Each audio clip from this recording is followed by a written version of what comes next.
کہا جاتا ہے کہ ایسی بہت سی مثالیں موجود ہیں کہ الگ الگ مذہب کے ماننے والے مردوں اور عورتوں نے آپس میں شادی کی، لیکن ان کی پوری زندگی سکون اور باہم محبت کے ساتھ گزری، اور بچوں کو بھی آزادی رہی کہ وہ جو مذہب چاہیں قبول کر لیں۔ یہ صرف اس صورت میں تو ممکن ہے جب زوجین میں سے کسی کا حقیقی تعلق اس کے مذہب سے نہ ہو، وہ سیکولر یا ملحد ہو، لیکن اگر ہر ایک اپنے مذہب کا سچا پیروکار ہو تو ان کے درمیان کبھی موافقت اور ہم آہنگی نہیں پائی جا سکتی۔ بسم اللہ الرحمن الرحیم،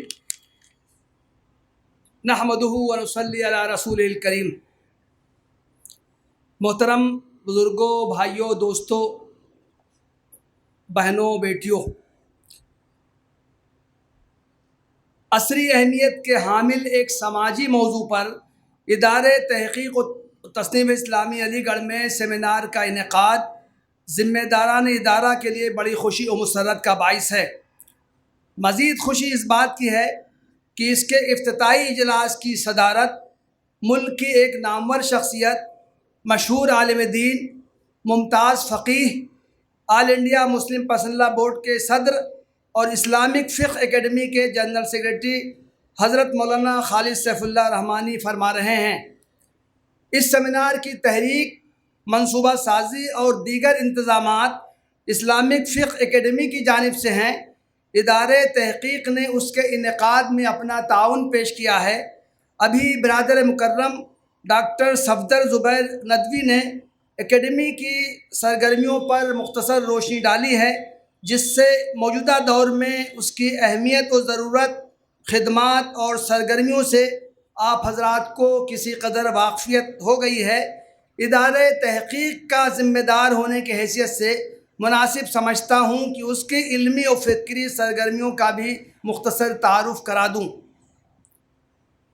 ادارے کی خشت اول ملک کی تقسیم اور جماعت اسلامی ہند کی تشکیل کے کچھ ہی عرصے کے بعد 1949 میں اس وقت کے مرکز جماعت رامپور میں رکھی گئی تھی۔ مولانا صدر الدین اصلاحی کو اس کا ذمہ دار بنایا گیا تھا۔ اس کی تاسیس کا مقصد جماعت کی بنیادی فکر، اقامت دین، اشاعت اسلام، تطہیر افکار اور اصلاح معاشرہ کو تقویت پہنچانے کے لیے مستند اور مدلل لٹریچر تیار کرنا تھا۔ علی گڑھ مسلم یونیورسٹی کے علمی ماحول اور دیگر سہولیات کی وجہ سے 1970 میں اسے علی گڑھ منتقل کر دیا گیا۔ پھر ایک دہائی کے بعد 1981 میں اسے ایک آزاد اور خود مختار سوسائٹی کے تحت رجسٹرڈ کروا دیا گیا۔ ادارے کی تشکیلوں کو بھی 4 دہائیوں سے زیادہ عرصہ گزر چکا ہے۔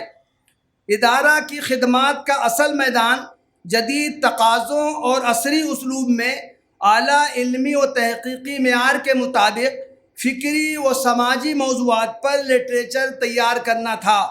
یہاں تیار ہونے والی کتابوں میں اسلام کو درپیش چیلنجوں کا مقابلہ کرنے کی تدابیر بیان کی گئی ہیں اور بدلتے ہوئے حالات میں پیدا ہونے والے نئے مسائل کا اسلامی شریعت کی روشنی میں حل پیش کیا گیا ہے۔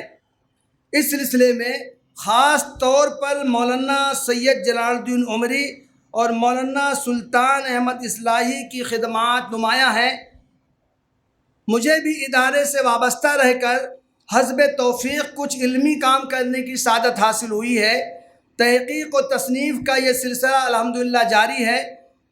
ان دنوں مولانا محمد جرجیز کریمی، مولانا کمال اختر قاسمی، مولانا انس فلاحی مدنی، مولانا محمد صادر ندوی اور مولانا سالم برجس ندوی بحیثیت رفیق خدمات انجام دے رہے ہیں۔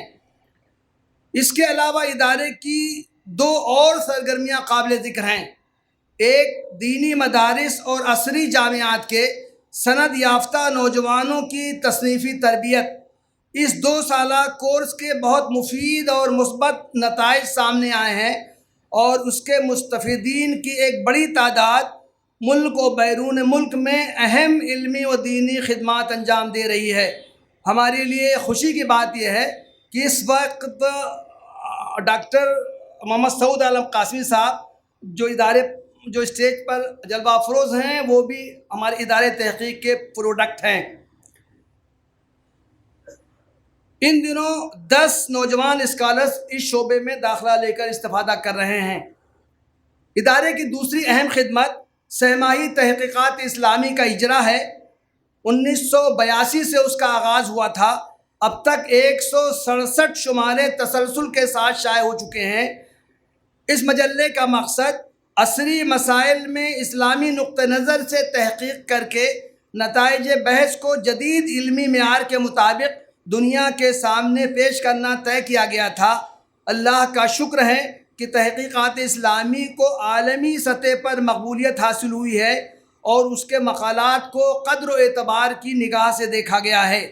یہ اطلاع باعث مسرت ہوگی کہ مجلہ تحقیقات اسلامی ادارے تحقیق اور اس کے ذمہ داروں پر ہند و پاک میں پی ایچ ڈی اور ایم فل کی سطح کے 15 سے زائد تحقیقی مقالات لکھے جا چکے ہیں۔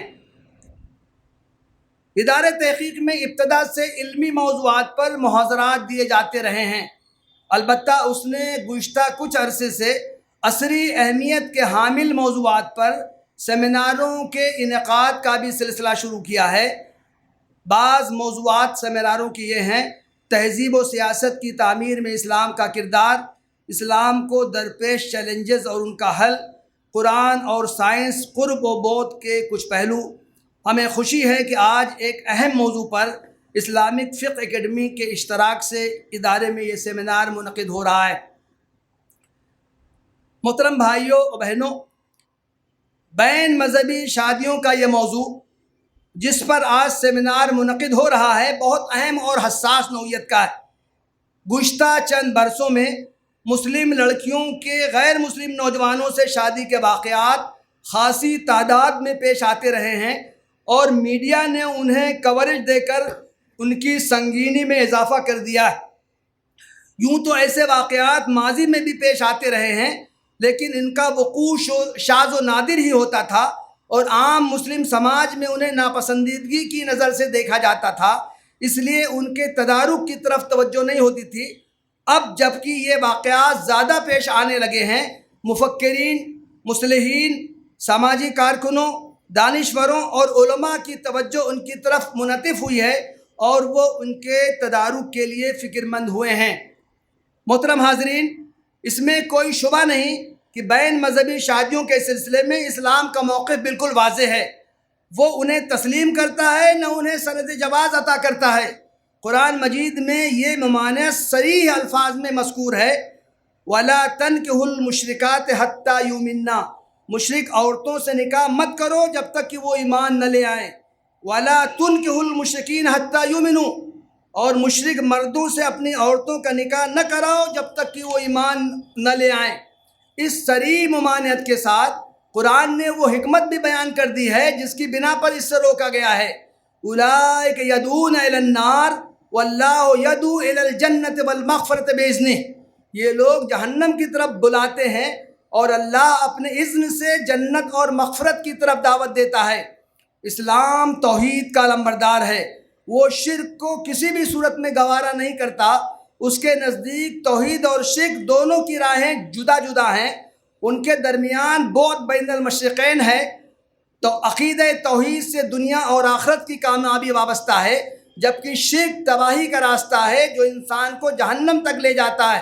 اسلام عقیدے کی درستی پر بہت زیادہ زور دیتا ہے۔ اس کے نزدیک اگر مرد اور عورت کے درمیان عقیدے کا اختلاف پایا جائے تو ان کی ازدواجی زندگی کامیاب نہیں ہو سکتی۔ اگر زوجین میں سے کوئی ایک توحید کی راہ پر چلنا چاہے اور دوسرے کا ذہن مشرکانہ تصورات کی آماجگاہ بنا رہے تو ان کے درمیان قدم قدم پر اختلاف اور تصادم ہوگا۔ وہ سکون و طمانینت، محبت و مودت اور ہمدردی و غم خواری سے جو ازدواجی زندگی کا اہم مقصد ہے محروم رہیں گے۔ بچوں پر بھی اس کا غلط اثر ہوگا اور عین امکان ہے کہ زوجین میں سے اگر کوئی مشرک ہے تو بچے اس کے غلط عقائد و تصورات کا اثر قبول کریں گے اور اسلام سے دور ہوتے جائیں گے۔ کہا جاتا ہے کہ ایسی بہت سی مثالیں موجود ہیں کہ الگ الگ مذہب کے ماننے والے مردوں اور عورتوں نے آپس میں شادی کی، لیکن ان کی پوری زندگی سکون اور باہم محبت کے ساتھ گزری اور بچوں کو بھی آزادی رہی کہ وہ جو مذہب چاہیں قبول کر لیں۔ یہ صرف اس صورت میں تو ممکن ہے جب زوجین میں سے کسی کا حقیقی تعلق اس کے مذہب سے نہ ہو، وہ سیکولر یا ملحد ہو، لیکن اگر ہر ایک اپنے مذہب کا سچا پیروکار ہو تو ان کے درمیان کبھی موافقت اور ہم آہنگی نہیں پائی جا سکتی۔ اسلام اپنے ماننے والوں کو صحیح معنی میں اپنا مطیع اور فرمانبردار یعنی پریکٹسنگ مسلم بنانا چاہتا ہے، اس لیے وہ ازدواجی معاملات میں مذہبی اختلاف کو کسی بھی صورت میں گوارا نہیں کرتا۔ محترم بھائیوں اور بہنوں، اس موضوع پر کئی پہلوؤں سے غور و خوض، تجزیہ اور مباحثہ کرنے کی ضرورت ہے۔ نمبر 1، بین مذہبی شادیوں کے سلسلے میں اسلامی شریعت کا نقطہ نظر واضح کیا جائے۔ اسلام نے مذہب کے اختلاف کی صورت میں نکاح کو حرام قرار دیا ہے، اس کی معقولیت بیان کی جائے اور اس کی حکمتوں اور مصلحتوں پر روشنی ڈالی جائے۔ آج کے دور میں کسی معاملے میں صرف اسلام کا حکم بیان کر دینا کافی نہیں ہے، بلکہ ضروری ہے کہ اس کی عقلی توجیہات پیش کی جائیں اور اسے زمانے کے ذوق، مزاج اور نفسیات کے مطابق جسٹیفائی کیا جائے۔ نمبر 2، اگر آج کے دور میں بین مذہبی شادیوں کو رواج مل رہا ہے تو ضروری ہے کہ ان کے اسباب و محرکات کو جاننے کی کوشش کی جائے، سماج، خاندان اور بچوں پر پڑنے والے منفی اثرات کو نمایاں کیا جائے اور ان کی سنگینی اور خطرناکی کو تشخیص کیا جائے، پھر ان کے سدباب کی تدابیر کی نشاندہی کی جائے۔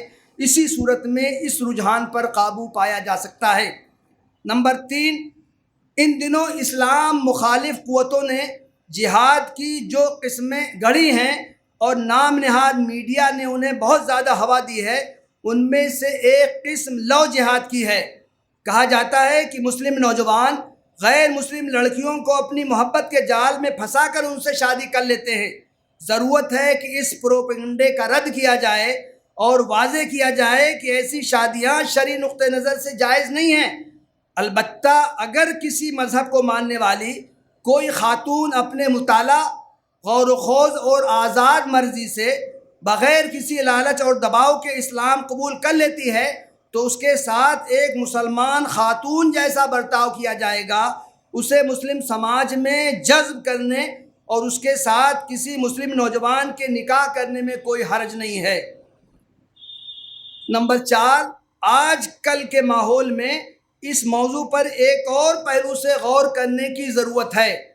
بین مذہبی شادیوں کے کچھ واقعات میڈیا میں رپورٹ کیے گئے تو بعض لوگوں کی طرف سے اسے ارتداد سے تعبیر کیا گیا اور اس پر سخت بے چینی ظاہر کرتے ہوئے اس کا تدارک نہ کر پانے پر علماء اور دینی تنظیموں کو خوب لعنت ملامت کی گئی۔ میرے نزدیک یہ تعبیر زود حسیت کی مظہر ہے۔ کوئی برائی جتنی سنگین ہو اسے اتنا ہی بیان کرنا چاہیے، اس سے زیادہ سنگین بنا کر پیش کرنے سے غلو اور بے اعتدالی کا اظہار ہوتا ہے۔ ارتداد کا تعلق عقیدے سے ہے، عمل سے نہیں۔ کوئی عمل جتنا بھی بڑا گناہ ہو اللہ تعالیٰ اپنی شان کریمی سے اسے معاف کر سکتا ہے۔ قرآن مجید میں صراحت ہے، ان اللہ لا یغفر ان یشرک بہ ویغفر ما دون ذلک لمن یشاء۔ اللہ تعالیٰ بس شرک کو معاف نہیں کرے گا، اس کے سوا جس قدر گناہ ہوں وہ جس کے لیے چاہے گا معاف کر دے گا۔ بعض صحیح احادیث میں ہے کہ اللہ تعالیٰ روز قیامت کچھ ایسے لوگوں کو بھی معاف کر دے گا جن کی پوری زندگی گناہوں میں لت پت رہی تھی، بس کوئی ایک نیک عمل اللہ تعالیٰ کو پسند آ گیا تھا۔ مناسب ہے کہ جو لوگ اس برائی میں مبتلا ہو گئے ہوں انہیں سماج سے یکسر کاٹ دینے کے بجائے ان کے معاملے کو ہمدردی کی نظر سے دیکھا جائے، اور اگر ان میں سے کسی کو کچھ وقت گزرنے کے بعد پچھتاوا ہو اور وہ رجوع کرنا چاہے تو دل بڑا کر کے اسے قبول کرنے اور مسلم سماج میں شامل کرنے کی کوشش کرنی چاہیے۔ موضوع کے ان پہلوؤں پر اور دیگر متعلقہ پہلوؤں پر ابھی پروفیسر محمد سعود عالم قاسمی صاحب، سابق ڈین فیکلٹی آف تھیولوجی، اپنے خصوصی خطاب میں اور حضرت مولانا خالد سیف اللہ رحمانی حفظ اللہ اپنے صدارتی خطاب میں تفصیل سے روشنی ڈالیں گے، اور کل فاضل مقالہ نگاران اپنے نتائج افکار پیش کریں گے۔ اس سے انشاءاللہ موضوع کے تمام اطراف و جوانب پوری طرح منقع ہو کر ہمارے سامنے آ جائیں گے۔ میں انہی چند باتوں پر اکتفا کرتا ہوں۔ وآخر دعوانا الحمدللہ رب العالمین۔